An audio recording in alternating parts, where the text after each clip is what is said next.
what I wanted to do through the blog was that for no other parent, just hearing those words, your baby has Down syndrome, to feel the sense of desperation that I felt in the early days.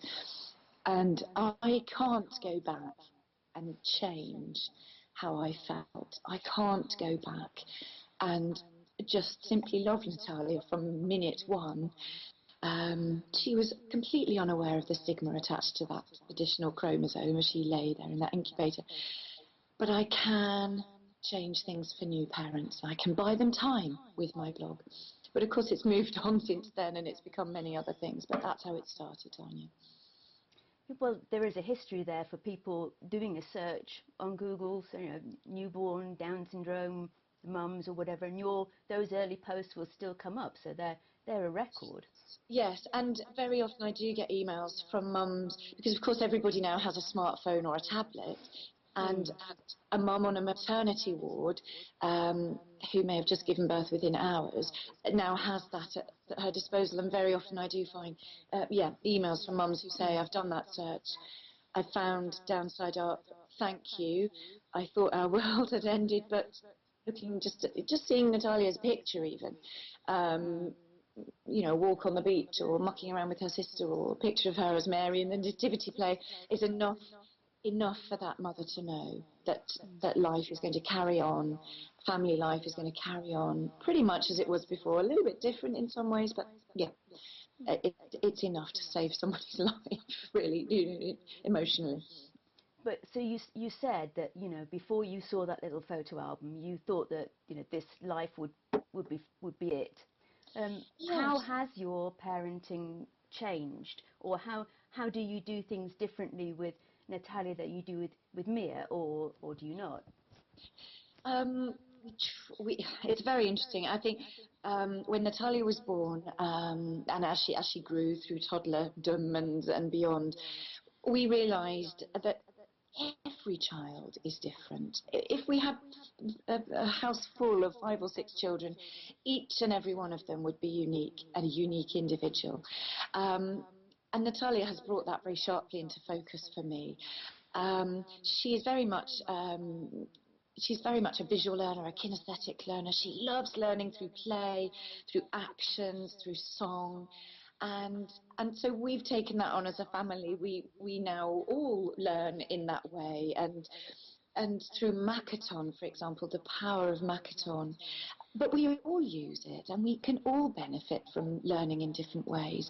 And I guess as a parent, I've learned to slow things down and take Natalia's lead in the way that we parent her. And what worked for Mia doesn't work for Natalia. So, Mia was very quick to potty train. She sort of potty trained herself, and it all just happened. With Natalia, we've bought little fluffy pee and poo toys. We've got visual timetables in the bathroom. We make up little songs about pee and poo. So, we've taken Natalia's lead very much in the way that she needs to learn. So instead of, that's something that we learned as well. Instead of hitting problems face on, you have to learn to sort of think laterally and go around them to get the result that you need. Yes, and very often there will be a little problem, a thing to learn, or with reading and writing.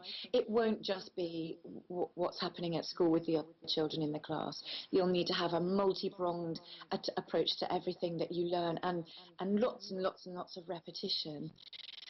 Try to get any child to fit into a round pegs and square holes springs to mind, doesn't it? And instead of trying to get any child to fit a template that you have in your mind of how children should be, you have to mould yourself around them and go with the flow. And I think I recently wrote a piece for What to Expect When You're Expecting, and it was quite facetiously sort of entitled "Expect the Unexpected." But that goes for any child. If you have in your mind the sort of glossy magazine image, the glossy, glowing, pregnant, perfect family image that you see portrayed. That's the one that people with no children have. Exactly that, Or Tania. pregnant women, they go, no, I think we'll be fine. And you go, It's, okay, good luck with that, we've just become grandparents. I'm a step grandmom. My husband is a grandfather, and we could see that happening with. And I know they won't mind me saying that, but we could see it happening with the expectant couple. It's all going to be fine. It's going to be perfect, and he's going to sleep, and he's going to. And of course, no child is that way. But I think parents that have a tougher, more stressful time are the ones who still haven't quite seen and accepted their child for who they are, and are still trying to mould and change and fix. And the sooner that you can sort of accept and bend and see and celebrate the differences of every child, the much easier time you're all going to have as a family, I think, Tanya. Yeah, well, I think probably people have a certain view of how they're going to be as parents. I mean, I had this view of sort of cooking some dinner and my child looking lovingly at me going, oh, Mummy, you're so clever. What a numpty I was. Well, yeah, well, we all. This is the thing about parenting, isn't it? We all develop as people as we go along, and we learn so much on our feet. It's such a learning curve, isn't it? And we learn so much from one another, which is the beauty of it all. But yes, long gone are the days. And of course, when you have a child with any kind of diagnosis, at whatever point that comes, whether it's antenatally, at birth, or a few years in, which I guess is the case Yes. with children with autism. But for me, it was at birth. Natalia was born at home. And I think there really was a period of grieving, the Yeah. kind of child that I thought I No, was I expecting. remember that. Except as a later period. Do you? You had Just the having same. to say, okay, well, in a way it was a relief with them because you just think, okay, I have no expectations for you now. What we see is what we get, and we'll just work on it. And now I don't need to be. I mean, I think I've heard other mums say that it's a relief in that you step away from that competitive parenting Yes, kind that's of true. thing that some mothers do. I don't know if that's the whole country, but it's Yes, you just think, that's well, very true. I don't need to do that anymore. That's very true. So in some ways, the pressure's off, Yeah. and you can create your own new expectations. Something I have found as my boys are now teenagers is that I've had to change the way I write about them and write less about them and less personal stuff, or I will run something by them Right. first. Mm. Um, and I also know other bloggers have had this dilemma of when they get older. Mm. Um, how do you think that you'll approach that? Yes, I think my blog has already changed as Natalia's. I mean, it's only 2 years old, but she's changed a lot in those 2 years. Um, from writing about those raw emotions to more. I'm very conscious that one day she might read the blog, and certainly Mia will and can now read the blog. So I'm always conscious of putting on anything that would cause them embarrassment or hurt. And I always run through that in my mind before I post anything. I would never post images of children naked on the beach or children sleeping or any of those personal things that I know some bloggers do, and that wouldn't be for me. So I'm always very conscious of that. But I think as Natalia grows, um, just the issues in my mind will be different, very much as they are for you. It'll stop being about learning to read and write and potty train, and it will become perhaps about relationships or life skills or work experience. So I think blogs very naturally evolve, and I think the blog is very organic anyway. It tells me where it wants to go. And very often it might be something in the news or something that someone has written to me about or a play that I've watched that gives me a lead for what to write about anyway. So I think it's going more from just Natty and our family to more of a general Down syndrome blog. And I'm trying to bring in guest posts from adults with Down syndrome who are actors or role models for the rest of us, interviews. So it's becoming more generic, I think, with just a few posts about our family now. It is And of course, changing. you're bringing your expertise into special needs jungle as well, because that's the view that we didn't have before.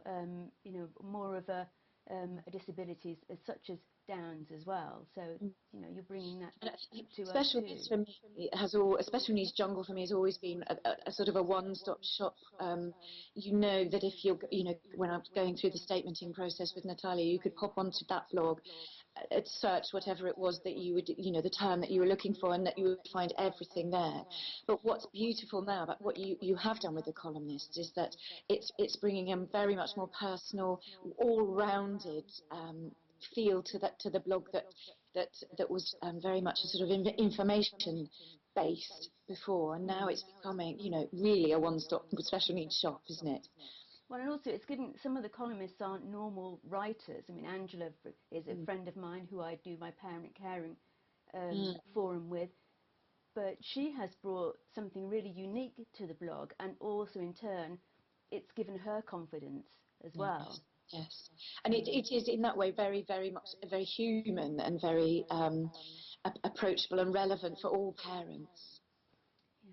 So, what do you think that you actually get from blogging yourself, as well as giving to other people? So, what do you get that keeps you going? Yeah, that has been, that's a great question, Tania. That has been the biggest surprise for me over the last couple of years.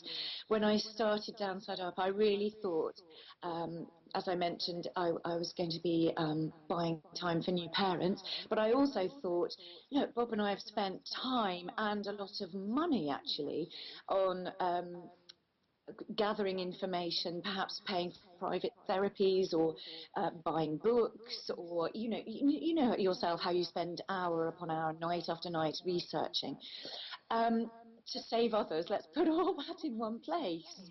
But it very quickly became a lot more than that. I found very early on that sitting writing a very personal, emotional post taps into a very, very raw emotional place, and it's incredibly cathartic when you bring out a jumbled mass of emotions and you lay them out on paper in front of you, and you pull the threads apart, and you begin to understand exactly why you felt the way you felt and exactly how that makes you feel now. It's enormously healing and cathartic. It's like free therapy if you get it right, I suppose. And putting those, you know, very often I sit and cry. Yeah, you know, I will sit and sob as I'm writing a post, either through guilt or through reliving something that happens in the past. And that's actually been incredibly healing for me. And it's been incredibly healing for my family too. It's brought us all closer together in a way that I never envisaged. Even my husband, and we obviously talk a lot. He was very much more practical when Natalia was born. She'll be fine, and that's it. So he's been able to read about my feelings, and my parents and my brother and good close friends too. So I've been able to share, and you wouldn't want to sort of talk about it ad infinitum to those around Ad you. nauseum, you sometimes feel Of as course, well. yeah. But you can, exactly. So but they can go to the blog and read in their own time, in bed or quiet with a cup of tea, if they choose to, without interruptions, without tears, without embarrassment, without fear of asking the wrong questions. It it's been wonderful in that sense, and blog readers have been able to print pages off and give them to their families too. So in that way, it's been enormously healing for the whole family and for some of the community as well.